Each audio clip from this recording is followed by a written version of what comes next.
one distinguishing mark of Alex Salmond, it is that he is on a personal mission to talk to everybody in Scotland. And having known him for 25 years, I think he's probably got about 3/4 there. But now the rest of you are going to get a chance both to hear what he's got to say about the future of Scotland, because that's what the national conversation events are about, and also to have the opportunity to question him and other ministers and cabinet members on a whole variety of issues. So without further ado, ladies and gentlemen, can I ask you to welcome Alex Salmond, First Minister of Scotland.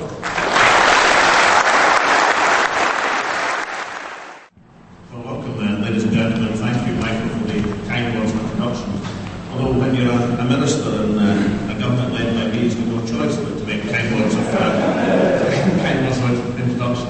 I'm delighted to be back in Dumfries. I think we've lost pride in our country.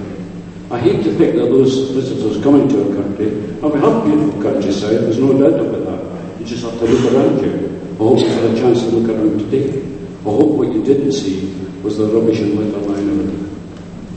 What impression would you take away from here, in this county? You go to Castle Dumfries, you get a chance to see the roads and everything.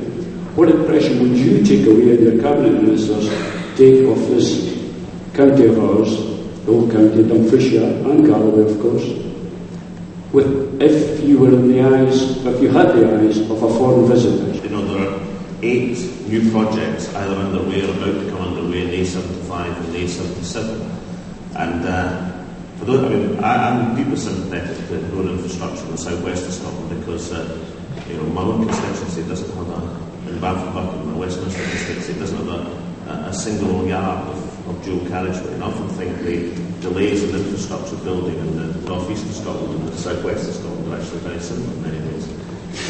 So the road projects are coming forward, and they must come forward because the south-west is not just a beautiful area in itself, it's a major link, it's a Eurolink with the Northern Ireland and the Irish Republic. And we've got to look at one of the things we're discussing today is the future, and I think it is a glowing future of that link. But of course that depends on the transport infrastructure that's coming forward. I have to say I haven't been in a position to look at litter in the town of Dumfries. I mean, I see this immaculate private campus. If we'd been here a year ago, then the future of this campus, university education, as you may remember, was in severe doubt.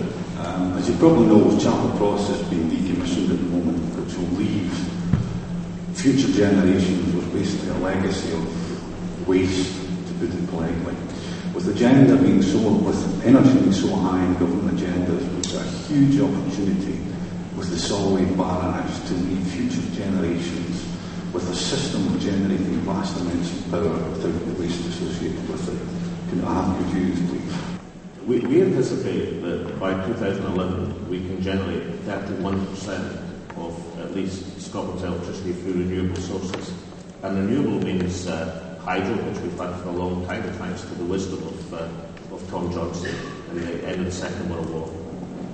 Onshore wind, our start in tidal and wave power. Biomass, which means energy generated from wood, either waste wood or fuel wood. Well, I know it's not everybody's cup of tea, but it is an extremely effective way of generating power at the present moment. The next part of our plan is then to get to 50% by 2020. But can I say to you that if we do this properly, I believe we've just had the second win on the energy lottery in Scotland. Our first win was oil and gas 30 years ago. I don't think we've managed that as a country as we should have done. If we had done instead, then we wouldn't have to worry about old age pensioners freezing this winter. First Minister, with the Glenelly project underway and due for completion this winter, are there any more upgrades for the A76 being discussed by the government at this time? Well, yes, there are. Not just for the A76, but for the A75 and the A77 as well. I think in total there are 12 projects which are either just being completed, about to start, or are in the programme for the next 2 or 3 years. And I think that's necessary because the southwest of Scotland, in my opinion, has suffered from a very poor road infrastructure. I recognise it incidentally because it's a bit like the north-east of Scotland has in the corner which I represent, and it's really important for connectivity, for economic growth, that particularly this area of Scotland, connected to the major Euro route to Ireland, has a a transport infrastructure that can make it an economic thoroughfare. So the 12 projects are very necessary.